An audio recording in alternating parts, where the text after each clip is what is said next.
चला तर मित्रांनो, आज आपण बघूया पाठ्यक्रम S5 जो आहे हिंदी अध्ययन अध्यापन शास्त्र, त्याचा पहिला घटक. तर प्रथम वर्षासाठी आपल्याला भाषा अध्ययन अध्यापन शास्त्र होतं, त्याच्यामध्ये भाषेचं दिलं होतं सगळं.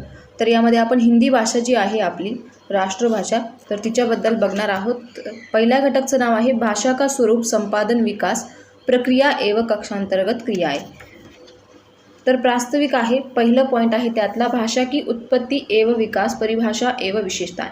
भाषा की उत्पत्ति संस्कृत के भाष्य धातु से बना है. भाषा का अर्थ वाणी या बोलना होता है, क्योंकि यह भाषित होती है, इसलिए इसे क्या कहते हैं, भाषा कहते हैं. भाषा का विकास दिया गया है. यह तो सर्वविदित है कि मानव एक सामाजिक प्राणी है. समाज के साथ संपर्क स्थापित करने के लिए उसके पास भाषा ही एकमात्र साधन है. आदिकाल में भी मनुष्य अपने भावों को, संकेतों को या इशारों से प्रकट करते हुए दूसरे व्यक्ति तक अपनी बात जो है तो वो पहुंचाते थे. समय के साथ साथ जैसे जैसे मानव संस्कृति का एवं सभ्यता का विकास हुआ, वैसे वैसे मनुष्य ने बोलना सीख लिया. बोलना भाषा का मौखिक रूप है. इस स्थिति तक पहुंचने में उसे काफ़ी लंबे समय तक इंतज़ार जो है, यात्रा जो है वो करनी पड़ी. यह उसकी बहुत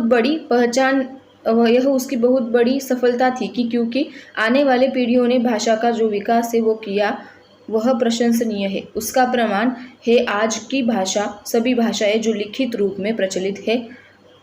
उसके 4 महत्वपूर्ण चरण दिए गए हैं. उसका पहला है निरीक्षण, आकलन, अभिव्यक्ति, कौशल्य और चौथा है अनुकरण. तो निरीक्षण में क्या बताया गया है, भाषा का विकास होने में निरीक्षण का महत्वपूर्ण योगदान होता है. किसी भी निरीक्षण द्वारा छात्र को हाव भाव तथा भाषा का जो कि बातचीत होती है, उसका उद्देश्य जो है वो समझने में सरलता होती है. भाषा के विकास में यह महत्वपूर्ण प्रक्रिया है. वक्ता का भाषण कानों में सुनना, उसे मस्तिष्क द्वारा ग्रहण करना तथा प्रसंग, घटना या कोई भी परिस्थिति हो उसका सूक्ष्म परीक्षण करना, वो किससे होता है, वो निरीक्षण से होता है. निरीक्षण से छात्रों की बुद्धि का विकास होता है. प्रसंगानुकूल भाषा का प्रयोग करने का ज्ञान जो है वो निरीक्षण से होता है. निरीक्षण से ही छात्रों की जो भाषा है वो विविध क्षमताओं का कौशल्य और विकास जो है वो संभव है. अंत किसी कला को सीखने के लिए पहले उसका निरीक्षण करना पड़ता है, फिर उसके बाद वो कला जो है वो अपने अंदर जो है वो आ जाती है. अंत उस दृष्टि से यह अनिवार्य है कि भाषा जो है उसके लिए निरीक्षण बहुत ज़्यादा अनिवार्य या फिर महत्वपूर्ण है. दूसरा है आकलन. वक्ता द्वारा कही गई जो बात होती है या फिर लेखक द्वारा लिखित जो वक्तव्य होता है, उसका अर्थबोध होना, या इसे कहते हैं आकलन. ठीक है. भाषा का जो विकास है वो विकास प्रक्रिया में यह परम आवश्यक है कि इसके बिना सही अर्थों का जो भाषा होती है वो विकास की प्रक्रिया संपन्न व असंभव है. आकलन क्षमता जो है वो विकास भाषा के प्रमुख उद्देश्यों से बनती है. छात्रों में यदि आकलन क्षमता विकसित हो जाए तो अगली जो प्रक्रिया है वो सरल हो जाती है. कोई भी चीज़ हमें जल्दी समझ में आए तो अगली जो बात है वो हमें जल्दी समझ में आती है और वो सरल हो जाती है. इसके लिए आकलन जो है वो महत्वपूर्ण है. कई संकल्पनाएं हैं जो इस आकलन से संबंधित आती है. तीसरा है अभिव्यक्ति कौशल्य. भाषा का जो विकास होता है, जब हम कहते हैं कि उसका विकास हो रहा है या फिर उसका अर्थ है कि वो भाषा को समझ रहा है, उसका जो विकास है मतलब वो ज्ञात कर रहा है. जब तक आकलन नहीं होगा तब तक अभिव्यक्ति नहीं हो सकती या फिर की नहीं जा सकती. अपने मन के विचारों तथा भावों को बोलकर तथा लिखावट जो है लिखकर हम प्रकट करते हैं. इस क्रिया को हम क्या कहते हैं, अभिव्यक्ति कहते हैं. जो अपने भाव होती है उसे हम लिखकर या बोलकर प्रकट करते हैं, इसको हम अभिव्यक्ति कौशल्य कहते हैं. इस प्रकार जो अभिव्यक्ति कौशल्य का विकास है वो बहुत ज़्यादा मतलब पत्थर की लकीरों के जैसा साबित हो जाता है. फोर्थ है अनुकरण. जो 3 चरण दिए गए हैं वो महत्वपूर्ण है, उतना ही यह अनुकरण जो है वो बहुत ज़्यादा महत्वपूर्ण है. अनुकरण से आशय है क्रिया अथवा जो विचार होते हैं उसका अनुसरण करना. मात्र जो कि भाषा होती है उसका भी अनुकरण किया जाता है. अपने जीवन में हम भी किसी न किसी का अनुकरण जो है करते हैं. हमें पता है, हमने देखा है कि टीचर जो पढ़ाते हैं वो कहीं ना कहीं बच्चे उनका क्या करते हैं, अनुकरण करते हैं. तो कोई किसी के जैसा अभिनय करता है तो कोई किसी के जैसा रहना सहना पसंद करता है तो उसे क्या करते हैं, हम अनुकरण करते हैं। उसी प्रकार अच्छी, उत्तम एवं शुद्ध भाषा जो होती है उसका अनुकरण करने से भाषा क्या होती है, विकास की दिशा में प्रगति उसकी हो जाती है। इस प्रकार जो है ये सिद्ध होता है कि भाषा में निरीक्षण, आकलन, अभिव्यक्ति कौशल्य जो है और अनुकरण जो है वो सारा जो विकास है वो जरूरी है। आगे का पॉइंट है भाषा की परिभाषा। भाषा मनुष्य को प्राप्त ऐसा साधन है कि जिसके माध्यम से वह अपनी भाषा जो है अपनी मन की जो भावनाएं होती है वो प्रकट कर सकता है। ठीक है, वह अंत इस प्रकार की परिभाषित जो है उसके जिस साधन के द्वारा मनुष्य अपने भाषा एवं विचारों को बोलकर लिखकर प्रकट करता है उसे हम भाषा कहते हैं। परिभाषा के आधार पर हम ये कह सकते हैं कि हम अपने भावों और विचारों को अभिव्यक्ति करने के लिए भाषा का माध्यम जो है उसका प्रयोग जो है वो करते हैं। संपूर्ण सृष्टि में केवल मनुष्य को वाणी का वरदान मिला हुआ है। मनुष्य ही जो है भाषा के द्वारा अपनी जो फीलिंग्स होती है, इमोशंस जो होते हैं वो एक दूसरे के साथ शेयर करता है। जो अपना सुख दुख का जो अनुभव होता है, जो सारी चीज़ें जो है मनुष्य शेयर कर सकता है। भाषा का विकास मनुष्य की प्रगति को दर्शाता है। मनुष्य ने आज तक जो भी विकास किया है उसके मूल में भाषा ही क्या है, एक विकसित ऐसी जो है स्पष्ट और प्रगति हुई वाणी है। उसकी भाषा की विशेषताएं दी है आगे। तो पहला है उसका भाषा जीवित एवं गतिशील है। जब तक किसी समाज या मनुष्य और समूह में भाषा का प्रयोग होता रहता है तब तक वो जीवित रहती है, वह निरंतर विकसित और गतिशील रहती है। अनुकरण तथा प्रयोग के कारण क्या होता है, उसका प्रसार एवं प्रचार जो है वो होता है। दूसरा है सामाजिक तत्व। भाषा व्यक्तिगत हो नहीं होती है, ठीक है, वह एक सामाजिक वस्तु है। जन समुदाय द्वारा इसे स्वीकारा गया है। समाज और भाषा का घनिष्ठ जो है वो संबंध है। भाषा के बिना समाज जो है वो अधूरा है और अकाल्पनिक है। तीसरा है भाषा उत्तराधिकार से मिली संपत्ति नहीं। भाषा पर किसी भी व्यक्ति और विशेष का अधिकार नहीं है। हर मनुष्य किसी भी भाषा को सीखने का अधिकार रखता है। वह जिस परिवेश में रहता है वहाँ की भाषा वो अपनाता है। भाषा की जो निजी संपत्ति नहीं है कि कोई उसे खुद का नाम दे या फिर खुद का अधिकार उस पर जताए। चौथा है निजी पहचान। प्रत्येक भाषा जो है अपनी कुछ विशेषताएं उसमें होती है। हर भाषा की अपनी प्रकृति, गुण, विशेषता और संरचनात्मक जो कि व्याकरण जो है व्याकरणिक व्यवस्थाएं होती है। उदाहरणार्थ जो है संस्कृत भाषा में द्विवचन है जो कि हिंदी या अंग्रेजी में नहीं है। उसी प्रकार अंग्रेजी और संस्कृत में नपुंसकलिंग है तो हिंदी में वो नहीं है। पांचवा है परिवर्तनशील। परिवर्तनशील है भाषा का एक गुण है जिसके समय के साथ वो क्या होती है, बदलाव जो है उसके आते रहते हैं। या फिर क्या होता है कि कहा जाता है कि 4 कोस पर बदला पानी, 8 कोस पर बानी। इस प्रकार जो है भाषा जो है परिवर्तनशील है। भाषा अर्जित वस्तु है। छठा है किसी भी नई भाषा का वो जो है प्रयत्न पूर्वक अर्जित करना असंभव नहीं है। कोई भी नई भाषा हम सीखना चाहेंगे तो हमें वो तुरंत ही आए ऐसा नहीं होता है। मातृभाषा मनुष्य परिवार में रहकर स्वाभाविक रूप से सीख जाता है। अंत जो कि मातृभाषा होती है वो सीखना कठिन नहीं होता है, परंतु विदेशी जो भाषा होती है या फिर दूसरे राज्यों की जो भाषा होती है उसका ज्ञान या फिर अभ्यास करना जो है, अध्ययन करना हम ज़्यादा कठिन हो जाता है। वो भाषा हमें जल्दी समझ में नहीं आती है या फिर समझ में भी आए तो बोलना नहीं आता है। जैसे कि अंग्रेजी का होता है कि अंग्रेजी हमें सब कुछ समझ में आती है पर बोलना नहीं आता है। ठीक है। सातवां है सरल एवं सहज प्रकृति। भाषा हमेशा सरल या फिर सहज जो है वो होती है, अग्रेसर होती है। उसमें लोगों को जो सहज और सरल लगता है वही वो बोलते हैं। ठीक है। फिर यही रूप जो है भाषा का प्रवाह में ढूंढता है। ये इसका कारण है कि संस्कृत जो किसी ज़माने में आम बोलचाल की भाषा थी अब उस रूप में वो नहीं है। उसका रूप इतना बदल गया है कि अनेक भाषाओं ने उसमें क्या किया है, जन्म लिया है। संस्कृत में फिर मराठी आ गई है, हिंदी आ गई है। उसमें क्या हुआ है, उसके जो है वो उसमें अनेक भाषाएं जन्म ले गई है। आठवां है विचारों के आदान प्रदान का साधन। भाषा वैचारिक आदान प्रदान के लिए आवश्यक माना गया है। इसके बिना चर्चा विस्तार जो है या फिर हमारी जो इमोशंस है, फीलिंग्स है वो हम शेयर नहीं कर सकते। जब तक आपको भाषा नहीं आएगी तब तक आपके जो विचार है, आपके मन में क्या चल रहा है या फिर सामने वाले के मन में क्या चल रहा है वो आपको समझ में नहीं आएगा। अंतिमतम रूप। भाषा का कोई भी अंतिम रूप नहीं होता है कि इस रूप तक भाषा चलेगी, उसके आगे आप बोल नहीं सकते, ऐसा कोई भी होता नहीं है। रूप या फिर परिवर्तन के साथ जो है भाषा जो है वो अनंत काल चलती रहती है। उसका जो प्रवास है वो निरंतर बढ़ता रहता है। ठीक है। 10वां है मानक रूप। वह प्रत्येक जो भाषा होती है उसका एक मानक रूप होता है, शिष्ट हो या फिर सभ्य, सुशिक्षित तथा विद्वानों द्वारा भाषा के जो मानक रूप है उसको स्वीकृति मिली गई है। दूसरा पॉइंट है हमारा हिंदी भाषा के विभिन्न रूप, मूल भाषा, राष्ट्रभाषा। संसार की जो कि लगभग भाषा होती है, हमें जो पता है वो सारी भाषा जो है उसमें एक अलग तरह का जो है वो रूप होता है। हर एक भाषा की कुछ विशेषताएं होती है। उसमें बोली भाषा है पहला। एक छोटे से परिवेश में जो क्षेत्र होता है उसमें बोली भाषा बोलने वाली होती है। फॉर एग्जांपल जो कि मराठी लैंग्वेज है उसमें बोली भाषा है जो अहिरानी होती है, कोंकणी होती है, कोल्हापुरी होती है।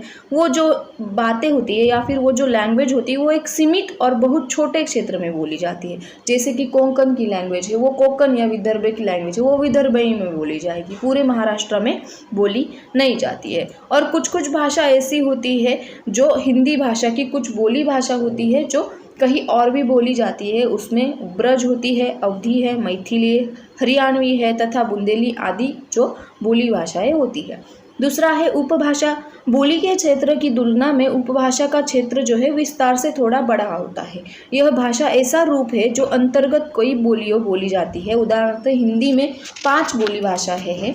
उसकी पहली है पश्चिमी हिंदी, पूर्वी हिंदी, राजस्थानी हिंदी, पहाड़ी और बिहारी हिंदी। तीसरी होती है मानक भाषा। तो मानक भाषा जो है वो रूप जो है इसका शुद्ध तथा परिष्कृत होता है। समाज के लिए वो भाषा जो है वो सभ्य, सुशिक्षित एवं शिष्ट लोगों के द्वारा जो है व्यवहार में आती है। तो वो जो भाषा होती है उसका जो है वो मानक रूप कहलाता है। यह भाषा जो है वो आदर्श रूप में है। यदि रूप शिक्षा का माध्यम होता है, समाचार पत्र, परीक्षाएं, जो भी पत्रिकाएं होती है, पाठ्य पुस्तक होती है, पत्र व्यवहार होते हैं, उन सभी में जो है वो मानक भाषा जो है यूज़ की जाती है। हम जो बोलते हैं वो हमारी भाषाएं होती है जिसमें हम कोई भी ट्यून नहीं लगाते हैं। जो मानक भाषाएं होती है वो थोड़ी सी साइंटिफिक मैनर से होती है। उसमें औपचारिक बातचीत जो है वो होती है। हम जो बोलते हैं वो अनौपचारिक बातचीत होती है। तो चौथी है राजभाषा। किसी देश या प्रदेश की वह भाषा जिसमें प्रशासन का कामकाज जो होता है उसे क्या कहते हैं? राजभाषा कहती है। जो प्रशासन होता है उसका कामकाज जो भाषा देखती है उसे राजभाषा कहती है। उसमें देवनागरी लिपि का ज़्यादातर यूज़ किया होता है। भारत के जो कि राजभाषा है मराठी, गुजराती और गुजराती के साथ पंजाब जो है उसकी जो है वो राजभाषा है। 5वां है संपर्क भाषा। ऐसी भाषा जो भिन्न भिन्न प्रदेशों में भिन्न भिन्न लोग जो है उनके लिए बातचीत करने के लिए या फिर संपर्क करने के लिए जोड़ी जाती है। फॉर एग्जांपल अंग्रेजी है। 2 अलग अलग राज्यों के जो व्यक्ति होती है जिनकी भाषाएं भिन्न होती है वो एक दूसरे से बात करना चाहे या फिर वो अंग्रेजी में बात कर देंगे तो हिंदी जो है, देखो हिंदी कई लोगों को समझ में नहीं आती है या फिर तेलुगु है वो बोलनी नहीं आती है या हिंदी बोलनी नहीं आती है, तो अंग्रेजी जो है वो संपर्क भाषा है जिसके द्वारा हम कहीं भी किसी से भी बात कर सकते हैं। 6 है राष्ट्रभाषा। संपूर्ण देश में राजभाषा तथा संपर्क भाषा के रूप में किसी एक ही भाषा का प्रयोग किया जाता है और तब वो कहती है राष्ट्रभाषा के रूप में उसे कहा जाता है। भारत में हिंदी जो है हमारी वो राजभाषा है, इसके पद पर है, परंतु अब भी पूर्णतया राष्ट्रभाषा के रूप में इसे स्थापित नहीं किया गया है। जब केंद्र सरकार एवं राज्य सरकार आपसी पत्र व्यवहार हिंदी में करेंगे तब सारी जनता जो है वो संपर्क भाषा के रूप में केवल हिंदी का ही प्रयोग करेंगे, किसी अन्य भाषा का नहीं। तब सही अर्थों में हिंदी जो है तब हमारी सही अर्थों में हिंदी जो है वो राष्ट्रभाषा बनेगी। तीसरा पॉइंट है हिंदी भाषा की संरचना विशेषताएं, अध्यापन में महत्व एवं उपयोग। तो पहली है उसका संरचना। तो संरचना में क्या दिए है कि प्रत्येक विषय की अपनी एक विशेष प्रकार होते हैं, उसमें सुसंगत होते हैं, क्रमबद्ध, ऐसे जो बनावट होती है, रचना होती है वो विषय संरचना में आती है। इस रचना का ज्ञान जो है वो होने पर अध्ययन अध्यापन जो की क्षमता है वो सरल हो जाती है। किसी विषय के समग्र जो ज्ञान होते हैं उसका क्रमबद्ध तथा सूत्रबद्ध अभ्यास या फिर रीति जो होता है उसकी विविध शाखाएं होती है, उपशाखाएं होती है, उनमें विभाजित करने के लिए जो भाषा दर्शाते हैं उसे हम विषय संरचना कहते हैं। संरचना की विशेषताएं है, पहली है संरचना के सभी घटकों की व्यवस्थित रूप में जानकारी मिलती है। दूसरा है घटक परस्पर एक दूसरे से जुड़े हुए होते हैं, इसका ज्ञान होता है। संरचना परिवर्तनशील होती है, एक ही विषय की संरचना के भिन्न भिन्न प्रकार जो है वो होती है। विषय की संरचना जो है पाठ जो है उसके नियोजन घटक और वार्षिक नियोजन या फिर पाठ नियोजन पर आधारित होती है। फिर उससे आगे दिया है हिंदी भाषा की संरचना। उसमें 3 भाषा साहित्य आते हैं। एक है साहित्य, व्यवहारिक और मौखिक। हिंदी भाषा के साहित्य है काव्य, गद्य और रचना। हिंदी व्याकरण में वर्ण विचार है, शब्द विचार है, पद विचार है और वाक्य विचार है। हिंदी साहित्य का इतिहास है 4 भागों में बटा हुआ। आदिकाल या वीरगाथा काल हम उसे कह सकते हैं, भक्ति काल, रीति काल और आधुनिक काल। भक्ति काल में सगुण भक्ति और निर्गुण भक्ति जो है वो दो टॉपिक है। सगुण भक्ति में फिर राम भक्ति आता है और कृष्ण भक्ति शाखा जो होती है वो आती है। निर्गुण भक्ति में ज्ञान मार्गी और प्रेम मार्गी जो है वो आता है। फिर उसके बाद है वाक्य प्रकार रचना के आधार पर। एक है सरल या फिर हम साधारण वाक्य हम उसे कह सकते हैं। दूसरा है संयुक्त वाक्य और तीसरा है मिश्र वाक्य। अगला पॉइंट है अध्यापन में संरचना का महत्व एवं उपयोग। अध्यापन में महत्व क्या है कि हिंदी जो भाषा है वो अध्यापक होने के नाते यह अनिवार्य है कि हिंदी भाषा की संरचना ये पर्याप्त ज्ञान होना चाहिए। अध्यापन में विषय संरचना का स्थान जो है वो अत्यंत महत्वपूर्ण है। इसका ज्ञान यदि अध्यापक को हो जाए तो वह प्रभावी ढंग से किसी भी भाषा का या फिर अध्यापन कार्य है वो कर सकता है। विषय की भली भांति छात्रों को अवगत कराने के लिए विषय शिक्षक को किसी भी भाषा का या फिर हिंदी भाषा का जो है ज्ञान होना जरूरी है। अध्यापन के लिए विशेष संरचनाएं इसलिए भी महत्व रखती है कि वह विषय की विभिन्न घटकों में विभाजित किए हुए सरलता से अध्यापन आप कर सकते हैं। अध्यापन प्रयुक्तियों के अनुसार अध्यापन करने में शिक्षक को विशेष संरचनाएं का ज्ञान जो है वो सहायता जो है उसमें प्राप्त हो सकती है। विषय संरचना के ज्ञान के कारण अध्यापक अपने विषय को गंभीरता पूर्वक छात्रों को समझा सकते हैं। उपयोग क्या क्या है? अध्यापक एवं छात्रों के लिए विशेष संरचना का ज्ञात होना बहुत ज़्यादा जरूरी है। इसके कारण उन्हें समस्त पाठ्यांश जो इसका ढांचा जो है वो सहज या ही ध्यान में आना चाहिए, जिसे हम कहते हैं स्कैफोल्डिंग, हमने देखा है। विषय एवं महत्वपूर्ण मुद्दे जो होते हैं उनका आकलन होने के लिए विषय संरचना लाभदायक होती है। हिंदी विषय की व्यापकता, पाठ्यक्रम, पाठ्य पुस्तक तथा उसके जो कि उद्देश्य होते हैं उसमें सरलता होना जरूरी है। अध्यापक तथा छात्रों को हिंदी विषय के घटकों एवं उपघटकों का परस्पर क्या संबंध है उसकी जानकारी किससे मिलती है? भाषा से मिलती है।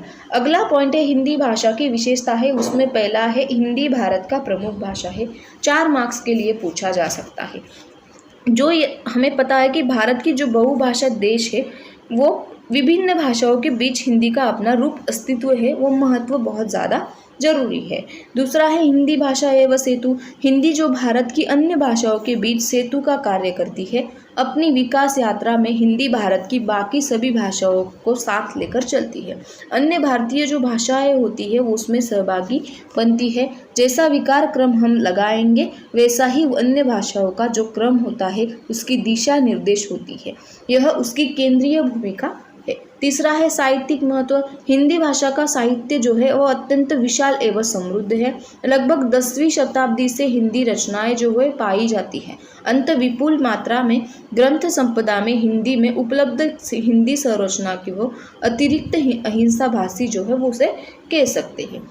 चौथा है बहुत बड़े भूप्रदेश की भाषा। भारत के जो भी भूप्रदेश होती है उसमें बोली जाने वाली भाषा कौन है? हिंदी है। इसमें हरियाणा होता है, राजस्थान, उत्तराखंड, उत्तर प्रदेश, मध्य प्रदेश, छत्तीसगढ़, बिहार तथा झारखंड। इन सारे देशों में राजभाषा जो है उसका दर्जा जो है प्राप्त है।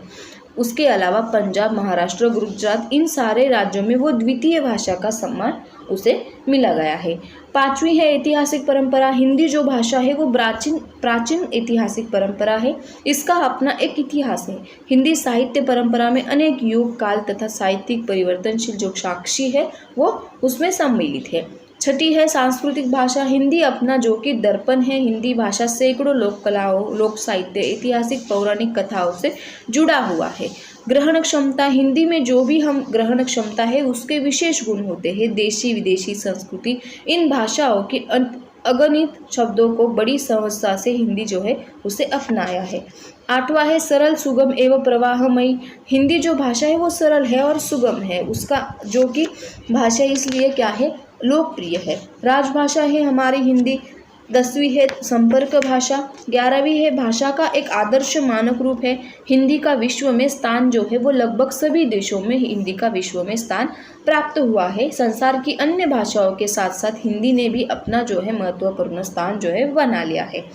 अगला पॉइंट है हिंदी भाषा का अध्यापन में महत्व एवं उपयोग। भारत जो है वो बहुत ज़्यादा विश्व में बड़े प्रजातांत्रिक देशों में से एक है। उसके साथ ही साथ वह विभिन्न भाषाएं इसमें बोली जाती है। ये भाषाएं काफ़ी समृद्ध और प्राचीन है। इसके नाते वो त्रिभाषी सूत्र जो है इसमें लागू किया है। उसमें है मातृभाषा, राष्ट्रभाषा और विदेशी भाषा। छात्र जिस भी प्रदेश में रहता है वहाँ उसकी मातृभाषा को प्रथम जो है वो प्राथमिकता दी जाती है। राष्ट्रभाषा का द्वितीय भाषा में रूप किया है और तृतीय भाषा में अपनी अंग्रेजी भाषा आती है। ऊपर बताई गई जो कि शिक्षा की नीति है उसे त्रिभाषा सूत्र कहते हैं। इसके अतिरिक्त जिस प्रकार देश में तिरंगे झंडे और राष्ट्रगीत को सम्मान दिया गया है उस प्रकार राष्ट्रभाषा हिंदी का भी उतना ही सम्मान और प्रतिष्ठा उसमें दी गई है। दुनिया का कोई भी देश क्यों ना हो उस देश की 3 बातों का नितांत उसमें वंदन किया गया है। उसमें है राष्ट्रीय ध्वज, राष्ट्रगीत और राष्ट्रभाषा जो कि राष्ट्र के अक्षरों से शुरू होता है। ठीक है, तो अगला जो पॉइंट है उसका नाम है हिंदी भाषा का अध्ययन महत्व एवं आवश्यकता है। तो जिस प्रकार हमने हिंदी भाषा का अध्यापन किया वो महत्वपूर्ण है। छात्रों के दृष्टिकोण से विचार क्रिया जो है वो किया जाता है कि उसमें क्यों महत्वपूर्ण है, उसकी जो स्पष्टता है वो आगे उसने दी हुई है। उसमें पहला है प्रयोजन तथा व्यवहार की भाषा। हिंदी सभी प्रकार के प्रयोजन तथा व्यवहार पूर्ण है। दैनंदिन जीवन में मनुष्य को रहन सहन, खान पान, आर्थिक, सामाजिक, व्यवहारिक, धार्मिक कार्यों की जिम्मेदारियों को निभाना पड़ता है। यही उसकी हिंदी के ज्ञान के कारण कई समस्याएं जो है वो हल हो जाती है। आपको कोई भी काम करना है तो आपको हिंदी आएगी तब आपका जो हल है कोई भी प्रॉब्लम हो वो सॉल्यूशन उसमें निकल आता है। दूसरा जो है हिंदी अपनी आदान प्रदान की भाषा है। जो भी आप शेयर करना चाहते हो का सामने वाले से वो आप उससे शेयर कर सकते हैं। तीसरा है साहित्यिक महत्व। जो भी साहित्य होता है, जो विशाल अपना जो हिंदी है उसका विशाल साहित्य का भंडार है, इसलिए हिंदी जो है वो साहित्यिक भाषा कहलाती है। राष्ट्रीय कर्तव्य। प्रत्येक भारतीय का यह कर्तव्य है कि वह अपनी मातृभूमि भारत की राष्ट्रभाषा को सीखे। ज्ञान विज्ञान की हर तरह की शिक्षा वो प्राप्त करे, भले ही प्राप्त ना करे पर वो राष्ट्रभाषा का जो ज्ञान है उससे होना चाहिए। 5वां है राष्ट्रीय एकात्मता। यदि भारत को हम किसी विदेशी के नजरिए से देखते हैं या फिर देखने लगेंगे तो यह एक देश नहीं है, अनेक देशों का समूह है। यह स्थान स्थान पर वेशभूषा, रहन सहन, खान पान, जाति प्रजाति, भाषाएं और बोली भाषाएं जो बदलती है, नहीं भौगोलिक विविधता भी नजर आती है, फिर भी अनेकता जो है वो एकता जो है उसमें झलकती है। देशों का राष्ट्रीय एकता में बांधने का जो काम है वो राष्ट्रभाषा करती है। हमने हमारे एक जो वीडियो में भी देखा है भारतीय समाज, उसमें फर्स्ट जो है वो संस्कृति देखी है हमने, भारतीय संस्कृति विविधताएं और विशेषताएं उसमें देखी है कि जो भाषा होती है उससे क्या नाता है या फिर वो कैसे हमारा देश जो है वो विविध भाषाएं होते हुए भी एकता है उसमें या फिर एकता जो है वो दिखती है।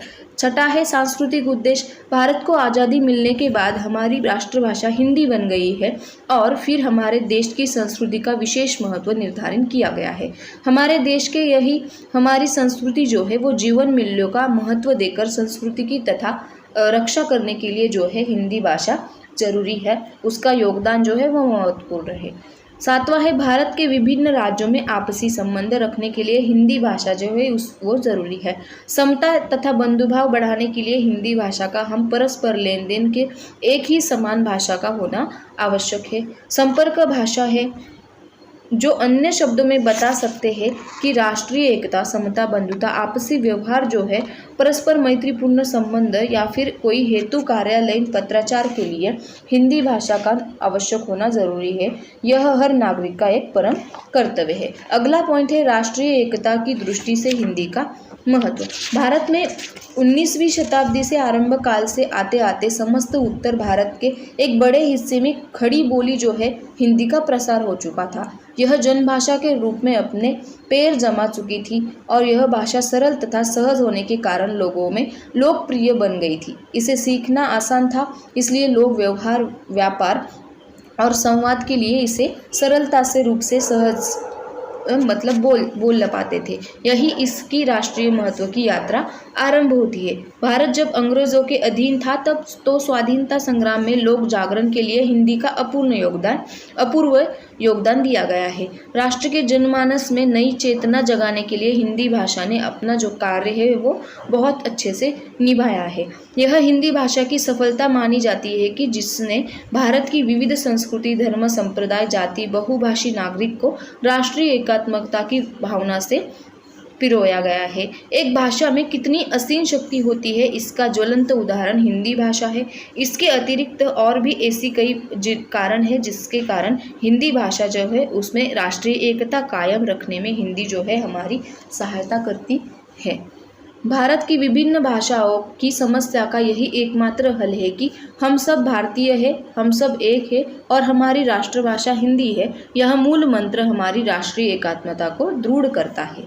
आगे है हिंदी भाषा शिक्षा के उद्देश्य जो है वो 3 मार्क्स के लिए आपको पूछा जा सकता है। तो उसमें है पहला राष्ट्रीय उद्देश्य, व्यावहारिक उद्देश्य, साहित्यिक उद्देश्य, सांस्कृतिक उद्देश्य और द्वितीय भाषा के उद्देश्य। तो राष्ट्रीय उद्देश्य में जो राष्ट्र की एकता तथा अखंडता होता है वो हिंदी उसमें बनाए रखती है, जो कि व्यापक रूप से प्रचार और प्रसार करने के लिए अंतर्राष्ट्रीय या फिर विचार विमर्श करना या फिर बैंक का कोई भी सरकारी दफ्तरों का काम हो, डाकघरों का काम हो, रेलगाड़ी में सभी प्रकार की कार्यालय होते हैं, उसमें भाषा का प्रसार करना हिंदी से जो है वो अनिवार्य है।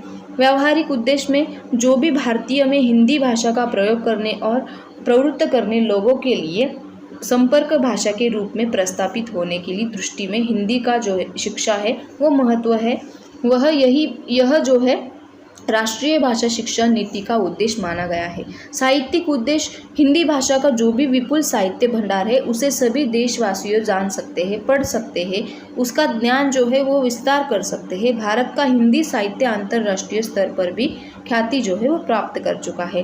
रामचरित मानस जो है वो तथा अन्य बहुत से प्रयोग ग्रंथ है जो विदेशी भाषाओं में अनुवाद हो चुका है, उसका फिर भी हम उसे हिंदी में पढ़ सकते हैं। सांस्कृतिक उद्देश्य भारतीय संस्कृति तथा हिंदी जो कि भाषा है उसके सिक्के के 2 पहलू होते हैं, एक के बिना दूसरा अधूरा होता है। उसी तरह हिंदी के बिना हमारा जो कि ज्ञान है वो अधूरा है।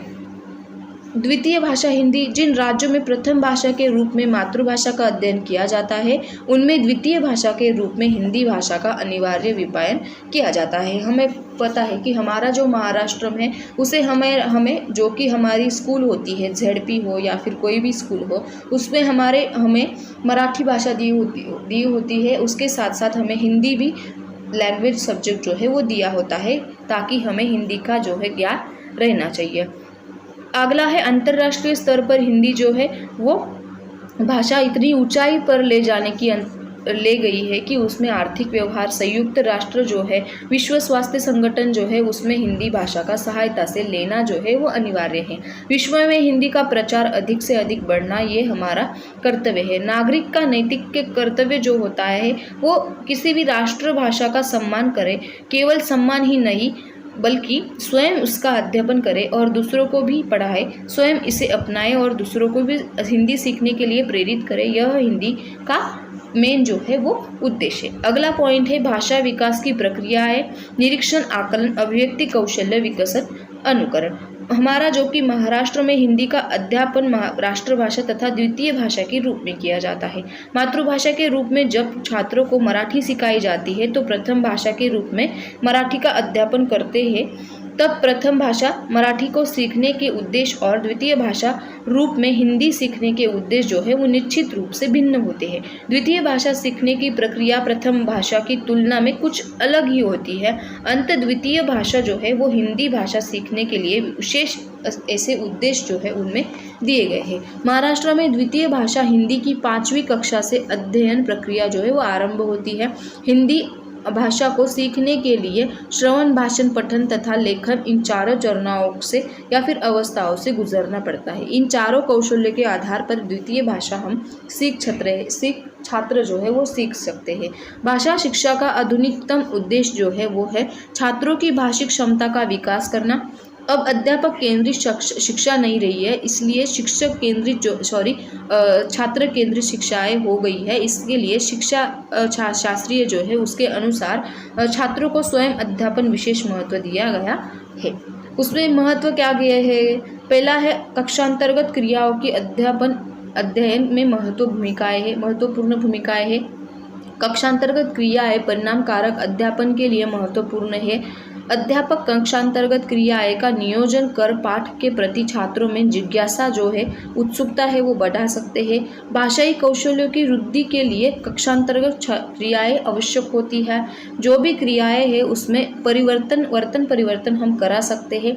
कक्षांतर्गत क्रियाएं छात्रों को मनोरंजन के साथ ही सरलता में से भाषा के उद्दिष्टों को आत्मसात करने में सहायक होती है। कक्षांतर्गत क्रियाएं बौद्धिक, मानसिक एवं भावनिक क्षमताओं को विकसित करने में सहायक होती है।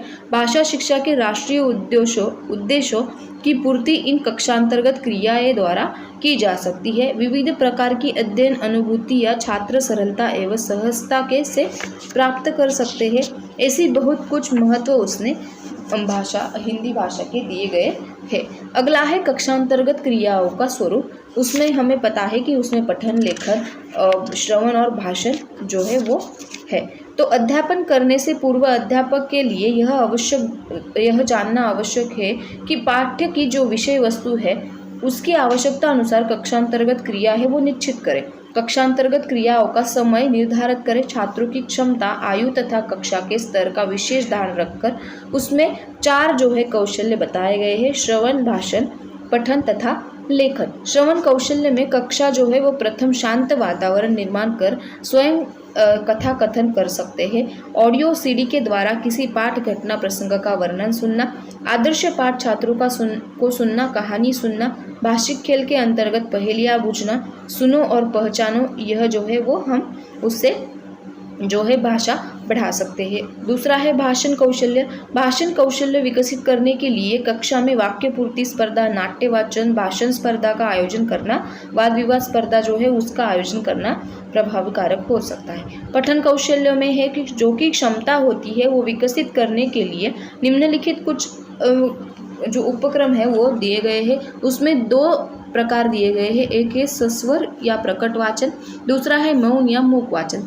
कहानी सस्वर में है जो कहानी पठन करवाना, सस्वर आदर्श पठन का प्रत्यक्ष प्रस्तुतिकरण करना, पठन स्पर्धा का आयोजन करना, निबंध वाचन करना, नाट्य वाचन करना, सामूहिक कविता का वाचन करना। इन सारी चीज़ें हम सस्वर पठन में कर सकते हैं। मौन पठन में जो अनुच्छेद देना, तपच्छात उस पर आधारित प्रश्न पूछना, कहानी, कविता, निबंध, पत्र आदि मौन पठन के लिए हम उसको दे सकते हैं। अगला है लेखन कौशल्य। लेखन कला है, इसके विकास के लिए निम्नलिखित क्रिया जो है वो कर सकते हैं। छात्रों को सुंदर लिखावट का महत्व समझा सकते हैं। कक्षा में सुलेखन संबंधी मार्गदर्शन कर सकते हैं। अनुकरण लेखन, श्रुत लेखन, सुलेख, विलोम शब्द, समानार्थी शब्द, पर्यायवाची शब्द, इन सारे प्रतियोगिताओं का आयोजन कर सकते हैं। लेखन का सराव करने के लिए प्रतिदिन कक्षा में किसी विषय पर 5 से 10 वाक्य लिखने के लिए कर सकते हैं। वर्तनी के नियमों को समझाकर छात्रों को शुद्ध लेखन करवा सकते हैं। दिए गए जो ढांचाएं होती है उसके आधार पर कहानी लेखन करवाना सकते हैं। कहावतों का या फिर मुहावरों का संकलन करना, अनुवाद का लिखित रूप में अभ्यास करना, 1 से 100 तक अंकों का शब्दों में लिखना, शाम पट पर हिंदी सुविचार लिखना। इस तरह के कौशल्य जो है वो प्रोग्राम जो है हम आयोजित कर सकते हैं। उसका अगला पॉइंट है राष्ट्रीय नेताओं की दृष्टि में हिंदी का क्या महत्व है या फिर हिंदी क्या है। तो भारत के जो राष्ट्रीय नेताएं हैं वो हमेशा राष्ट्रभाषा के रूप में हिंदी का समर्थक किया गया है। राष्ट्रभाषा के पद पर आसनस्थन होने के लिए हिंदी के अतिरिक्त अन्य कोई भाषा उपयुक्त नहीं है। राष्ट्रीय जन जागरण में हिंदी ने महत्वपूर्ण भूमिका निभाई है। हिंदी भाषा संबंधी कुछ नेताओं ने उल्लेखनीय मत जो है उनका प्रकट किया है। उसमें राष्ट्रपिता महात्मा गांधी बोलते हैं कि राष्ट्रभाषा के बिना जो है वो राष्ट्र जो है वो गूंगा है। राजा राम मोहन राय बोलते हैं कि हिंदी में ही अखिल भारतीय भाषा बनने की क्षमता जो है वो है। भारतीय जनता के बीच काम करने के लिए हिंदी की एकमात्र साधन है वो जयप्रकाश नारायण बोलते हैं। राष्ट्र के एकीकरण के लिए लोकमान्य भाषा से अधिक बलशाली कोई तत्व नहीं है। मेरे विचार से हिंदी ही ऐसी भाषा है। वो लोकमान्य बाल गंगाधर तिलक बोलते हैं, हिंदी द्वारा सारे भारत को एक सूत्र में पिरोया जा सकता है। जो राष्ट्रभाषा के रूप में हिंदी हमारे देश की एकता में सबसे अधिक सहायक सिद्धता होगी, इसमें दो राय नहीं है। पंडित जवाहरलाल नेहरू बोलते हैं। डॉक्टर जाकिर हुसैन बोलते हैं, हिंदी की प्रगति से ही सभी भाषाओं की प्रगति जो है वो होगी। हिंदी का श्रृंगार राष्ट्र के सभी भागों में किया गया है। हिंदी अपने गुणों से ही राष्ट्रभाषा कहलाती है, ये लाल बहादुर शास्त्री ने कहा है। इस प्रकार जो है वो हिंदी जो है वो अन्य जो कि राष्ट्रीय नेता है उनकी दृष्टि में हिंदी है। तो इस प्रकार हमारा जो है पहला जो चैप्टर है वो यहाँ पे खत्म होता है, जिसका नाम था भाषा का स्वरूप, संपादन, विकास, प्रक्रियाएं एवं कक्षांतर्गत क्रिया है। 4 चैप्टर है इस बुक में, F5 में। वो सारे ही चैप्टर जो है वो 10-10 मार्क्स के हैं, तो इसलिए इम्पोर्टेंट है।